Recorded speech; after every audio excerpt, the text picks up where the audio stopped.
Power up! Welcome to Energypreneurs, where I bring to you the exciting new opportunities in solar power, battery, and electric cars. I'm your host, Sohail Hasni. I have been tracking and analyzing these technologies on LinkedIn and Twitter for more than 10 years. Now we meet on podcast. Okay, good evening, Sydney. Great to see you. Good evening, Sohail. Glad to be here. Good to see you too. Thank you. So maybe we can just start with, if you could introduce yourself. Okay, I'm Cindy Cisneros Tiangco. I'm, an energy enthusiast.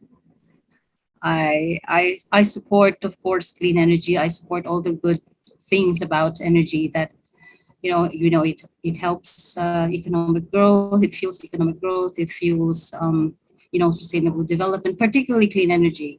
That's my main advocacy, I would say. Yeah, I mean, you have a PhD in solar power, no? Well, in not exactly solar power. I did have a master's.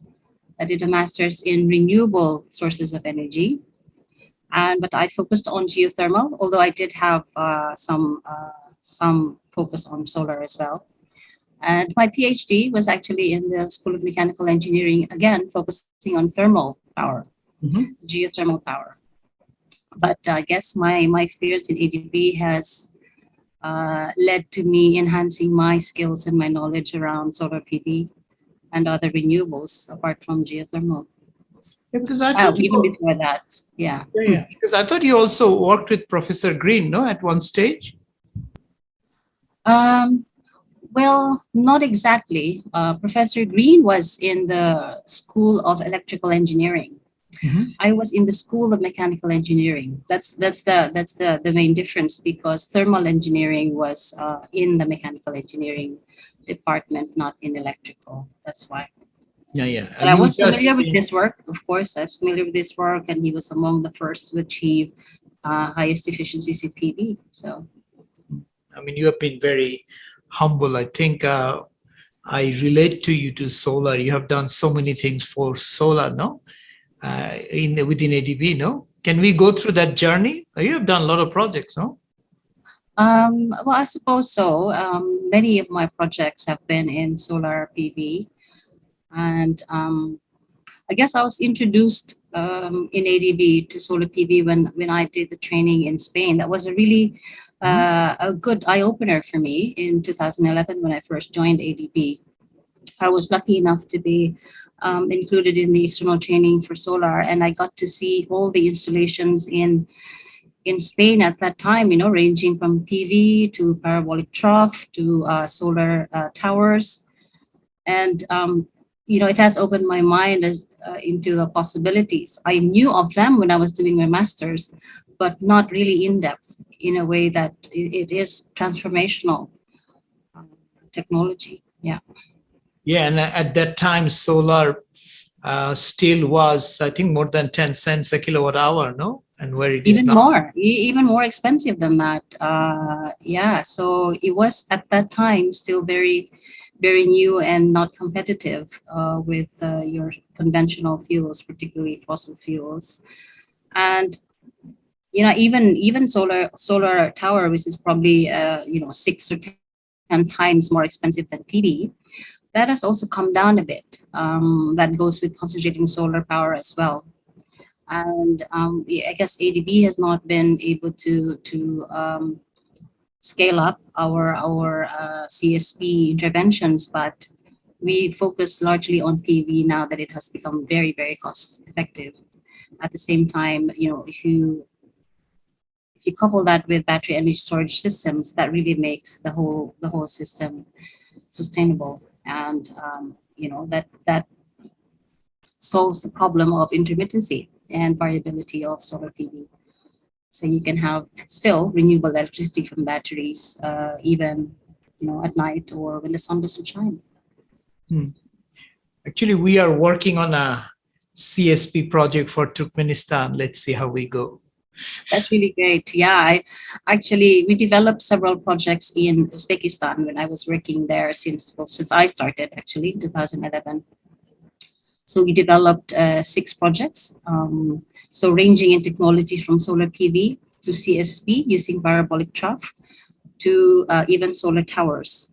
So we had like six feasibility studies that were taken up later on by the private sector, which is really that those 2 projects among those 6 actually most recently received the lowest offer price for PV at less than 2 cents per kilowatt hour. So that's massive. That's a really huge difference from when we started.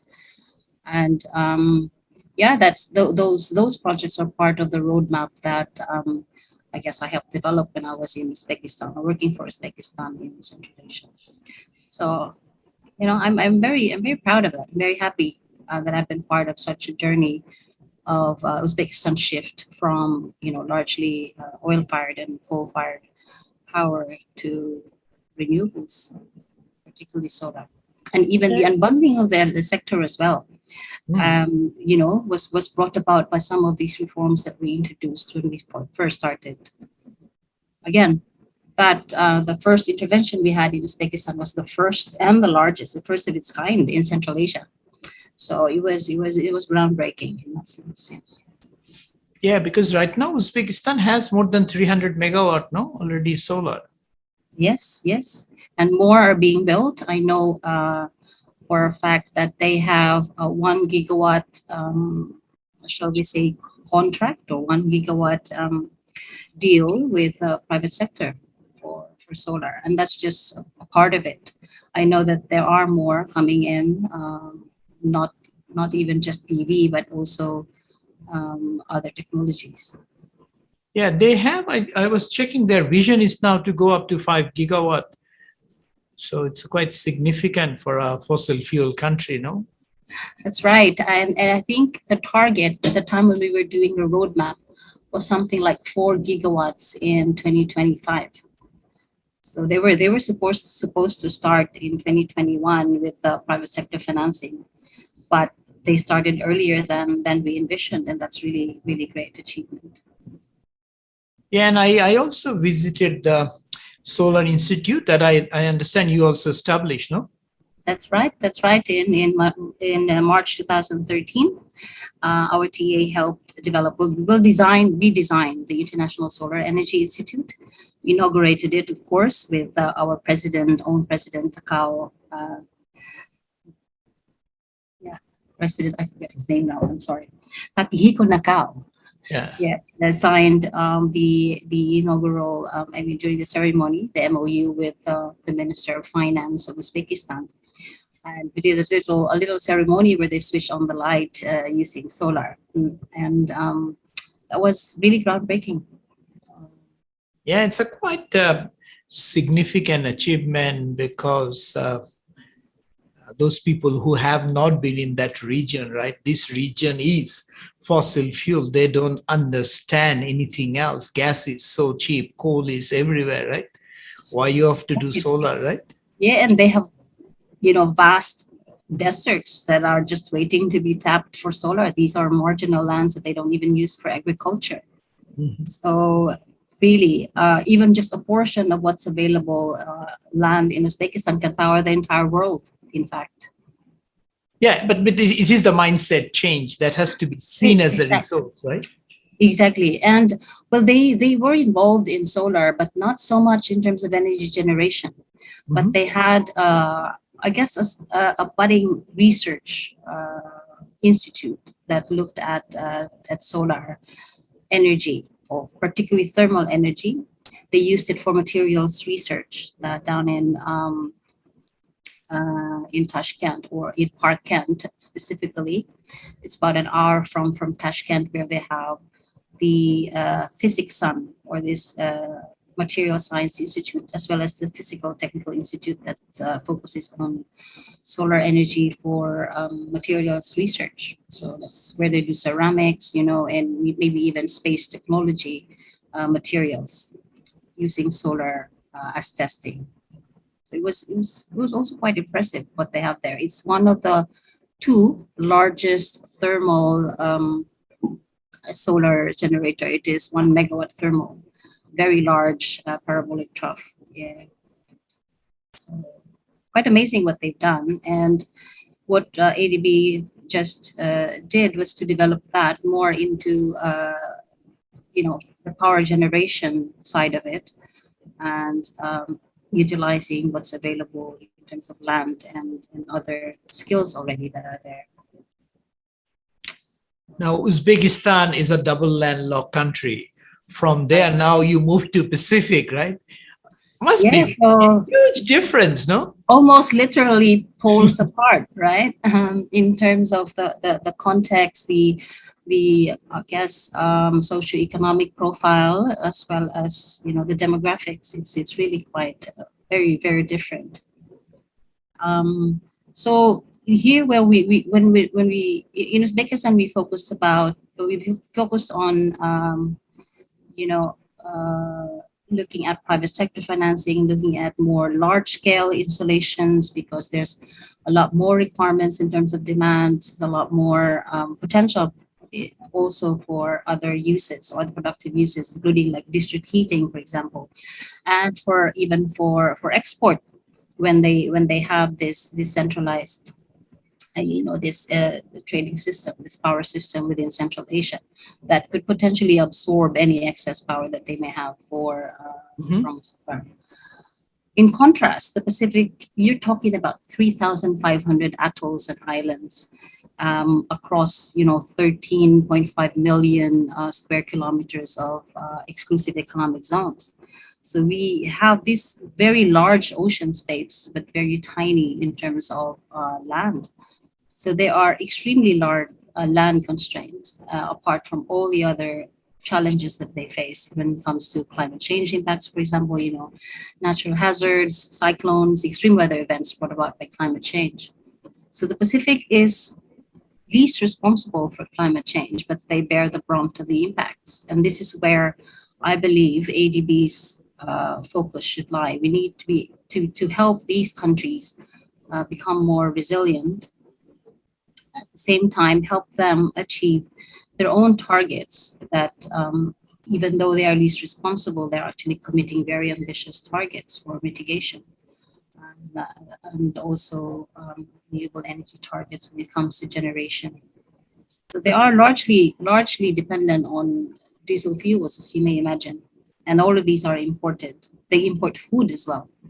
So really, the shift to solar and renewable energy in general is a big shift for the Pacific when it comes to sustainability, both financially and technically, and when it comes to climate and environment. I think it is a wise step for them.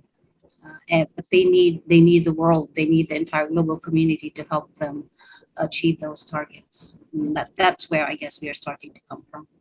Yeah, I think, I've never worked in the Pacific, but diesel anywhere else in the world is 40 cents a kilowatt hour. I'm sure Pacific, with all the transport, it must be almost $1 a kilowatt hour, right?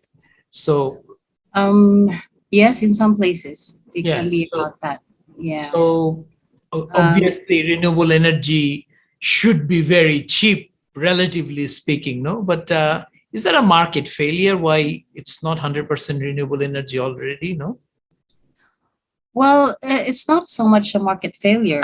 There are, as I said, a lot of constraints, and among them is the small sizes of investment. The scale is not there. You have, for example, Tuvalu, which only has 11,000 people. That's the entire country. You have Niue with 2,000 people, and you do have others that have larger populations, like Kiribati, but they have been, of course, hampered by other constraints, and they're very remote. They have aged infrastructure, and the institutional capacity is just not there. Where you really have to hold their hand and make sure that institutional capacity building is embedded in your projects, and you assist them every step of the way, because it's just not there. The capacity institutionally, both in terms of institutions and in terms of people, where you have skills. So yeah, that's one of the biggest challenge. And the Pacific, even though some of our members have been members of ADB for more than a decade or 2 decades, but for example, Tuvalu and Kiribati, we only had our first energy project in the past 2 years. So it's just that at that time they were not even ready to absorb developmental aid in the scale that we are thinking, and in the sectors that we were involved in. So I guess it takes a lot of time for that curve to be you know reached, because as said, because of that constraints in institutional capacity, in the sizes of investments, in the remoteness, and the fundamental, the basic infrastructure is not there. But And you're doing exciting stuff, no? I thought you are also doing a lot of floating solar, no? I know. So after the first projects, for example, in Tuvalu and Kiribati, we're quickly following it up with the second phase that's using even more advanced technologies. So we were trying to leapfrog. And like I said, these are large ocean states. So why not think about using that vast amount of resource for renewables and other economic benefits? So the extreme land constraint and the impacts of climate change, like sea level rise, are actually now mitigated by the use of floating solar technology, particularly nearshore floating solar. So it rises with the tides, of course, and it can be made climate resilient, so that it can be climate proof for even salinity, for extreme natural hazards like cyclones and all that. So we are trying to design now projects that are made for the Pacific, the conditions in the Pacific in terms of weather. And at the same time, we need to make sure that we protect the oceans, because that is also one of their main sources of revenues and livelihoods, from the large fishing licenses and all that. So yes, we are trying to not even revitalize, but actually try to think about a lot of innovations. The Pacific has become our sandbox in a way, in all things new and innovative, because this is where there's a lot of challenges, and that can be translated into a large potential or opportunity for ADB to provide our developmental assistance. And I think there's really it's exciting times when you think about the opportunities. But of course, that will come with a lot of challenges, as I said, because it's very difficult, especially now with COVID. We can't go to the countries. We can't even, visit the site, and it's very difficult. But we've managed so far, in terms of implementing our ongoing projects. But of course, there's always going to be a lot of delays. But that also gave us time now to focus more on sector planning. This is why the floating solar TA is looking at a roadmap for all the smallest big countries or Pacific Island countries. So that then sets the tone for the first projects that we are providing for Kiribati, Tonga, and Tuvalu. We'll set the stage for the next set of countries to embark on floating PV. We're thinking about a 10-15 year horizon, where you have each country having at least 3 projects or 3 sites that they could install floating PV. Yeah, the sun, they can have free electricity by then, the way the prices are. Exactly. And that's why we're also thinking, because these very low demand in terms of, when we think about scale. So we need to look at other sources of revenue or streams of revenue beyond the electricity service. So, which is why the floating PV, we have attached what we call, value added end uses or applications, where you have you actually address the climate, energy, food, water, health, transport nexus of challenges. And that's where energy can come in because it's cross-cutting. All of these infrastructure will require energy. So any excess energy from the floating PV or any solar PV installation for that matter can be used for other purposes, other productive uses that can benefit not only the communities in terms of livelihood, but also can entice private sector to come in and invest in them. They may even like provide their electricity for free as long as they can have the benefit of the more higher revenue generating streams. For example, I mean, floating solar could become a renewable source for producing green hydrogen. Green hydrogen, if you export that, has more value than them providing electricity to a small number of people or households. So that's why we are trying to entice the private sector to be more interested in the Pacific. At the same time, we're trying to aggregate. But what's important in the Pacific is that, given its context, our development assistance should focus on aggregation and more on looking at regional approaches so that you get the economies of scale. So you aggregate solutions, you make them consistent, and also looking at simultaneous development so that you have the opportunity for making sure that standards are consistent, you're making sure that technologies are consistent, the skills in terms of upskilling is also consistent. And that's how you create, a massive change, or what we call transformational change. Otherwise, it's going to be Band-Aid. But again, the challenges are so enormous. Like right now, Kiribati is suffering from a major power crisis. And we cannot get there soon enough or get our generation capacity delivered soon enough. And that's, again, probably a continuing challenge for us in the Pacific. But we, of course, pursue on. But if they don't have large industries, so it's mostly residential and commercial load, should not be sort of a off-grid sort of standalone systems can also help, right? That cannot be destroyed by typhoon and others. You don't have to have a distribution or a large transmission network, no? I mean, if you're talking about 15,000, 20,000 people, I mean. Yeah, so these are essentially mini grids because you have, for example, take an example, Tuvalu. It's really tiny. You have Funafuti as a capital with only 6,000 people. So you essentially have a mini grid there. And the outer islands have their own small mini grids. So it's a very small distribution system that they have. It's one road, one line of electric poles. So that's how small they are. So they really are, you can only do anyway mini grid or distributed generation there.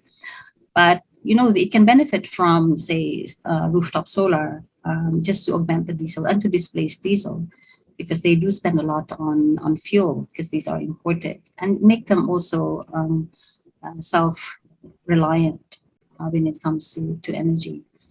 But if you talk about Kiribati or South Tarawa, the capital, it's actually a long 30 kilometer stretch of very thin land. It's like 400 meters across, on average. So it really is going to be needing some kind of distribution system to be able to get to some scale, and that's what they have. So our renewable energy intervention should always be coupled with some distribution upgrade to make. So coming from Uzbekistan, endless land, to a Pacific where everything's small, so you have a very good perspective. How do you think ADB has changed in terms of solar power and perception in the last 10 years? No, quite a bit of change. Well, I guess I can see that change in my own projects. I processed 100 megawatts in Uzbekistan with another 500 megawatts in terms of feasibility studies, and looking at 4 gigawatts, at that time. Um, so the problem is again restructuring the entire sector, and that's always going to be the case for when we do development work. We start with with some sector reform, because that's how you can change the mindset, as you say, by using policy, by introducing reforms in the sector, how the, for example, generation, transmission, and distribution are provided. And also we need to talk also about the other elements of it, because Central Asia, uh, you not only need power, but you also need heat, as opposed to Pacific, where you have power and cooling. Mhm. So you need cooling in the Pacific because of the hot temperatures, right? So there's a very different sector in terms of demand and in terms of what they actually need. So the way we've introduced in ADB in Central Asia, where we had the first solar project, was to think about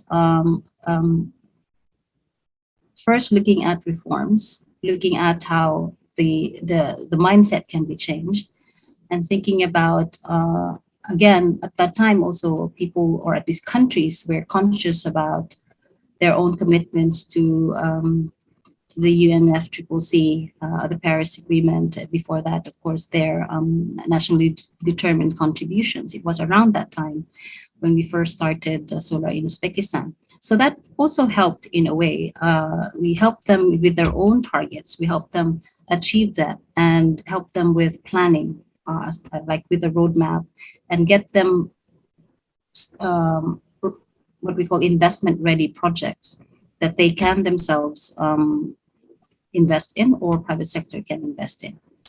So this in the same manner, but to a smaller scale, that's what we're doing in ADB. We need to again have always have some sector reforms. We always need to have some kind of tariff restructuring, some kind of institutional capacity building built into our projects, because those are very necessary, but on a smaller scale. Yeah. Now, in the Pacific, how is the entrepreneurial scene? Are there many young startups trying to do something? Because the population is relatively young, no, I would assume. In some places, yeah. I'm not very familiar with all or the rest of the Pacific, as I've been working mainly on the small countries like Nauru, Kiribati, Tuvalu, Tonga. But for sure, in PNG, for example, and in Fiji, those are, I guess, the larger Pacific developing member countries. They would have already a lot of, say, private sector participation, maybe some kind of, entrepreneurship, and even startups. Although I'm not really sure, but that's what we're trying to build in the smaller Pacific countries. And that can be done first, of course, with providing them with potential livelihood opportunities through provision of sustainable energy supply, and that's one of them. At the same time, all of our projects, we always emphasize gender mainstreaming, such that you develop those business skills, you develop interest even from the youth, to embark on careers in energy and in STEM. So that's what we're doing for Kiribati and Tuvalu in particular. So you're building that skills and making sure that they stay. That's the other problem, because once they are upskilled, they would go to the richer countries like Fiji and others. So that's another problem that they are facing. But we are getting there. We are starting to build that kind of awareness, and getting them the opportunities. In fact, we were thinking about doing or building some kind of innovation hubs in some of these countries, where you can have startups, and you can have hopefully we will get the interest from large companies. A colleague of mine and I had a laugh about this, because we were thinking about, okay, why don't we get companies like Tesla to build a manufacturing site in the Pacific, or we create an innovation hub that is built around these large renewable energy companies.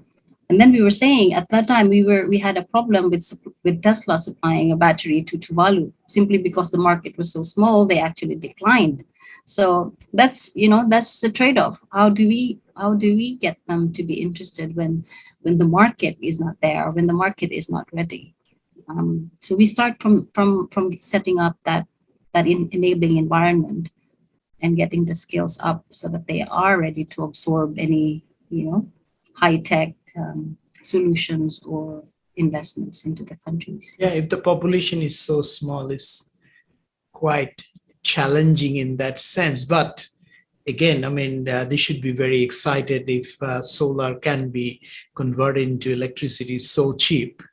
Then of course they have an ultimate goal of free energy. No, you mentioned earlier that they also import food. Yes, because they have very limited sources of water and then they have no arable land. So land is quite constrained, but these land are also not fertile enough to support some kind of agriculture. I'm talking about, again, the smallest of these islands.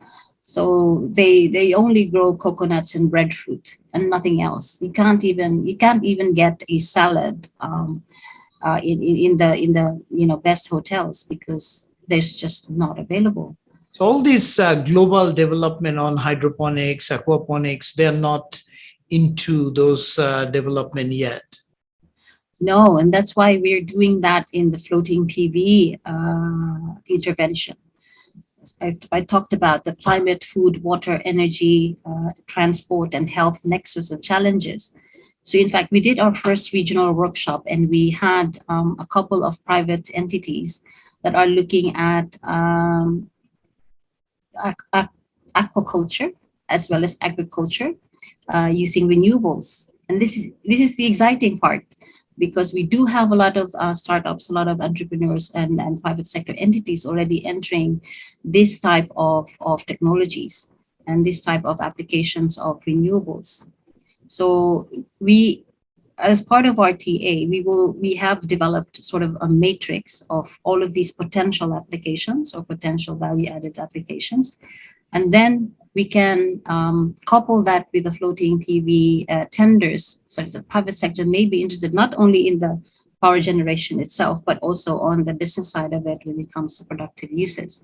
So yeah, this is what we're looking at, and hopefully many of these agriculture, aquaculture, vertical farming, hydroponics can be taken up. There are a lot of other exciting innovations around this, where you can grow rice out of seawater, on seawater. You can grow reefs for using renewable electricity, and where you can have artificial reefs for to have aquaculture. So all of these are now becoming possible with extra electricity that can come from solar. So this is what we are trying to get people excited about. Fascinating. So you have under the TA, you have these pilot projects or as a scale-up project? Well, that's the thing. But because the Pacific is small, their large scale will be pilot in the scale of Uzbekistan, right? Yes, So,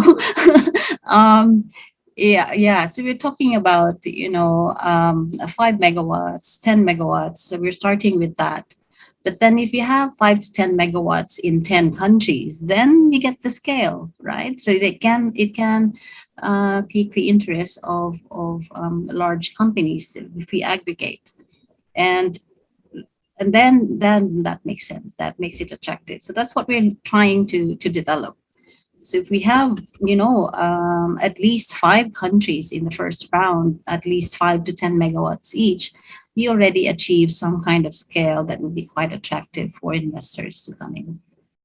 Oh, fantastic. That's very exciting because, you're bringing a lot of interesting stuff. So what you tell a wannabe entrepreneur in the region or out of Australia who wants to do something in the Pacific, what should they focus, no? A lot of opportunities ADB is also bringing in, right? As you said. Yes. So like I said, because of the complex and multiple challenges that the Pacific countries are facing, you can come with any kind of technology. It will help them in any way, in some way. Because you have, as I mentioned, this nexus of challenges. So if you have, for example, if you're looking at electric vehicles, that is a big opportunity too. When you have renewables, so bring in solar charging, and that can displace diesel. They could, even if electric buses, for example, that these tiny countries may need only two buses, one clockwise, one counterclockwise. But then if you look at, on the larger scale, 14 Pacific member countries, then you can have a very interesting project indeed. So we are looking at some regional hubs around these as well. So maybe a regional hub on e-mobility, where you could have I don't know, just as an example, a Japanese company that's focusing on electric vehicles can probably start a manufacturing industry in one of these countries for supply throughout the Pacific. So that's one thing. So at the same time, e-shipping or blue shipping, where you have, electric ferries, electric maritime transport. That's again another exciting possibility. Of course, that's in the, not in the near future, but definitely it is something to aspire for. So in the meantime, we can talk about just more of the basic stuff, just to think about the basic needs of the people in the Pacific. As I mentioned, energy, or just sufficient energy, sufficient reliable energy, and water. I think those are the two critical, essential, requirements for these people to be able to have the quality of life that we want them to have. Yeah, and then of course we can talk about the larger infrastructure on transport, and even green hydrogen, for example. They can export hydrogen from their oceans, from their vast oceans. And if you have a large floating facility, creating alternative fuels like hydrogen, methanol, and those can be exported, and then they can have the revenue for more infrastructure projects. Yeah, hydrogen may be tricky to compete with Australia with all the empty land masses. Yeah. So Australia struggling. There's a project to export to Singapore. That's a lot of people question the viability of. And if you cannot do through Northern Territory, which is much closer than any of the Pacific, because you have to find demand center, unless of course you can meet the demands of the ships that's passing through. Yeah. So you just have to look at all the opportunities. I think I've heard about these high voltage DC transmission out of the Northern Territory, Singapore. I mean, it's something that we should be looking at some point, because we do have these outer islands. We do have well, we've done well on the submarine cables for ICT. It could be possible with HVDC if it's. Even just if they can just wipe out their diesel import, that will be a humongous, I believe, on their national budget. If you don't have to import oil. Exactly. The fuel imports is about at least 7% of their GDP. Yeah. So if you can eliminate that, replace that with sun. Yeah. That gives them a lot of capital for other infrastructure needs and other development. And the incremental cost of a megawatt is not much. Once you have done all the sort of transaction costs, then if you have free electricity, you can do so much more, no? Exactly. Yeah. And again, I know that a lot of these new technologies, as I mentioned, hydrogen will require a lot of other support infrastructure in terms of solar charging, in terms of transporting them and exporting them. But again, I say that the sky is our limit, the ocean is our limit. There's a lot of possibilities. So much can be done, no? Yeah. So much can be done and so much needs to be done. We just need to find the right design to make it happen. And of course, very limited sources of funding. So this is another big challenge. Yeah, because these are mostly grant finance, right? Mhm. That's right. So several of these countries are grant only, or most of these countries are grant only. We have probably about four of them that have access to loans according to the IMF classification. But yeah, and they're not even availing of these loans because most of these also are tourism-based economies. Now with COVID, there's 50% of the GDP gone, so they're not borrowing. So they, even these countries are now resorting to or wanting to accept grants only, not loans. So that's yeah. Uh, Now, I have asked one question to many of my guests is sort of when did the penny drop happen for climate change? So I think we are all now, of course, believing. Do you remember a scene when, at what point in your life you just said, was it an incident or it took over a time that you said, no, climate change is real, I have to do something about it, no? Well, it all started when I was doing my master's. At that time, very few people were looking at renewables. And that's precisely why I took up renewable energy sources for my master's degree, because I was already becoming aware of how, this fossil fuel hungry world is being polluted by these large consumptions. And I grew up in an island that is powered by geothermal. And that's where I saw the opportunity that this is something that we can scale up. And it's not only limited to geothermal, but other sources of renewables to help our planet. At that time, of course, the Kyoto Protocol was just starting. Well, it was, yes, the Kyoto in 1992, right? Mhm. I did my master's in 91. So I started in 91. So it was very good timing. There were very few people at that time that was actually looking at renewables and climate change impacts mitigation. So it all started from there. So in fact, my awareness of climate change started there, but it peaked when I, of course, started to do development work when I came back from my PhD after doing geothermal. And realizing that the world needs to happen, something needs to change in how we power the world. And, climate change is it, and we feel it. The same island that I grew up in didn't have floods. We didn't have we didn't have typhoons because we were protected. But then coming home from around the same time, I was already experiencing flooding.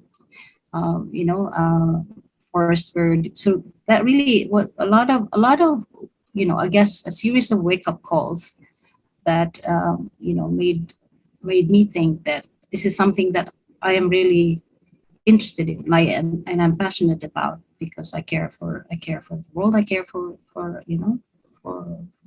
yes. And that's why I began my development work when I came back in 2001, 2003. Yeah. So I know, and for CWEN, I met with a lot of opposition, as you can imagine. Um, I started there in 2011, and at that time I had a colleague who was coming from a very large utility out of Europe and was always looking at least cost. Of course, I cannot argue on least cost at that time because definitely solar was not. So I had huge mountains to climb when I first started to push for solar, and I guess And that colleague is now is a renewable energy expert. I think I've seen that, no? that's a change in the mind when he saw the actual benefit. And yeah, so that was very good. And the other I mean, bank wide also, that's when it all started to shift because we were talking about transformational interventions. We're talking about and at that time, energy policy, of course, is just 2009 was just starting. So yeah, the renewable and clean energy focus and energy access was all there. And yeah, so a lot of opposition, uphill climb, but and of course, as you say, we can fail brilliantly, but not totally, because those failures, or I should say, we cannot look at them as failures because they set the stage. They actually set the mindset, and made people think twice and now rethink how they view renewable energy and what it can mean for the world, because climate change is not going to stop now. If you start building now, you have to build now for the future, because it's yeah, that's what you're building. We're actually already very late when it comes to mitigating Mhm. climate change from the 1.5 degrees. So But, we're but very, I'm very hopeful. I think the way the technology is changing, because I did not do very large project like you. I tried to do two project and I got very bad feedback. One was 2001. I tried to do a Mongolia off-grid solar. That was, I think, the ADB's first solar project. I was told, listen, this little thing is not for ADB. These are NGOs. They do it. And then I tried to do compact fluorescent light bulb in Shenyang project. And the same thing, I said, ADB, why should ADB change light bulb? We build power station. And this was told by colleagues who were very senior when they retired. But I saw just before retirement, they also changed. But so you and I, maybe we tried many things, climbed up the mountain. Maybe the project did not happen, but I think few penny dropped. Because when I went to Uzbekistan, I talked to the Solar Institute. This gentleman dropped your name every third sentence. That Cindy did, Cindy that. So, I mean, that's very nice that the return on the energy that you have invested, no? yes, that really warms my heart, because even when I was just starting there, they called me already the queen of solar or mother of solar, because they really, I mean, especially the people from Physics Sun, Mhm. they yeah, they were very appreciative of what we're trying to do and what we're trying to build for them. And they're not starting from scratch. So it was a very, very good design in a way that we led them, we walked with them along this journey, right? We were not pushing something that they are not already familiar with. They know that it has the benefits. They just needed some kind of little bit of push and a little bit of encouragement. And yeah, I hear this. I hear that from people saying, they mention you. They always mention you. And even when I left, they were looking for me. When I left Siwan, they say, "Where's Cindy? She helped with this. She helped with that." So really, it's very heartwarming. And I truly, I told them, you should invite me to this, whatever. If you are going to have an inauguration ceremony, if you're ribbon cutting, you should invite me. I'd be very, very honored to join that historic moment, to see them come to fruition. Yeah. Absolutely, because this is very important. I mean, you set up that little step, possibly Uzbekistan. Today, when we are trying to do Turkmenistan, where we could not talk about renewable, a solar project, of course, we are using the examples in neighboring Uzbekistan. So all this little thing adds up. Ultimately, tsunami happens because somewhere a little thing happens, no? Yes, yes. And yeah, it's good to see that our work is being appreciated and that it is creating ripples in the And country. wave and tsunami. I'm hoping that that's what it does. Yes, a tsunami. So you're looking at a small project that can lead to gigawatt scale projects. And yeah, we would never have thought about that when we started. Yeah. No, thank you, Cindy. Is there anything else you want to comment on? No, I mean, thank you. This is it's a very good platform that you have, and it's also very helpful in a way to make people, I guess, aware and understand some of the challenges that we face, and also to understand our journey in our life as development workers. I think I always focus on the development part rather than the bank part of ADB. So that's always been my passion. So yeah. We are development. Yes, of course. Yeah. Thank you, Cindy. Thank you very much for your time. No, thank you. Thank you for this opportunity. I was hesitant. I'm not very good at interviews, but Thank you. This is a conversation because the idea is if somewhere your and my chat, if it inspires somebody somewhere, we have done our work. Thank you for joining us this week. If you haven't done so yet, subscribe to our show. Also, leave your comments and review if you enjoyed today's episode. Follow me on LinkedIn and Twitter at shasni for updates. That's SHASNIE. Once again, this has been Energypreneurs, connecting you to the innovative opportunities in solar power, batteries, and electric vehicles. Stay tuned.